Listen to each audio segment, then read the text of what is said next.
Welcome back. If sprint car racing never panned out, this guy definitely had a career in wrestling. The Sprint Car Hall of Famer and the Sprint Car King, Steve Kinser's downright impressive resume will be talked about for generations. He didn't just shine, he dominated. He raced in NASCAR, Indy, and IROC. I sat down with the King on his career and the start between the Posse and the Outlaws. Over 900 wins in your career. 20 World of Outlaw championships. Is there anyone that stands out the most to you? Oh, I don't know. It's the racing. I waited so long to get started racing. I didn't know if I was ever going to.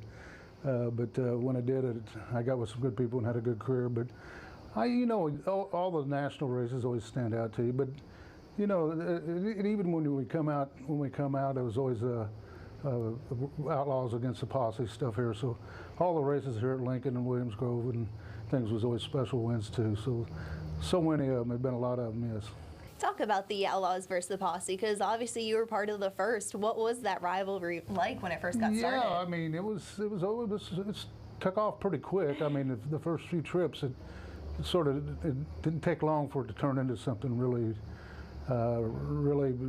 big rivalry. You know what I mean? But it took a while. It took a while to win over some of the fans out here. You know what I mean? But eventually I must have rubbed on them a little bit. So I ended up having a lot of fans here also. But it took a while. The fans can be gruesome, but some of the drivers can also be very tough. Is there a certain driver that kind of stuck out to you early in your career that you were always looking forward to go against here? Oh, there was a lot of drivers. It depended on what track he was at, who you thought he was going to be racing against, and things like that. But of course, every time we come here, Freddie was right in this race here, pretty well. And then when you go to the Grove, it was a number of guys that was hot over the years and stuff. That could be a number of 4 or 5 or 6, or maybe more than that. At the Grove was going to run good. So you didn't know exactly who was going to be hot right then and on. But every time you come here, you pretty well know a couple cars you was going to have to outrun here, and Freddie was always one of them.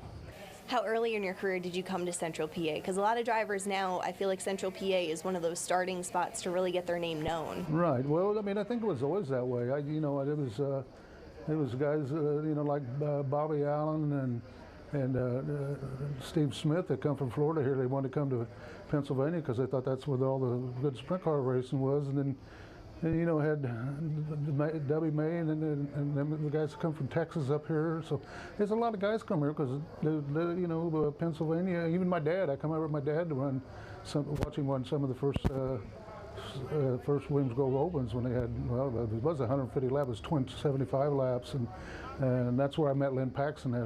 I told him I met his shop before I met him. We had my dad had some problems with ring gear opinion or something was out, so we used his shop, and he wasn't even around, and we was sort of kidding about his race car a little bit, and and the next day, I think he ran second to the Open and then come back here that night and won. So I didn't have I had to eat some words after that, which I've told Lynn that too. And he gets a kick out of it.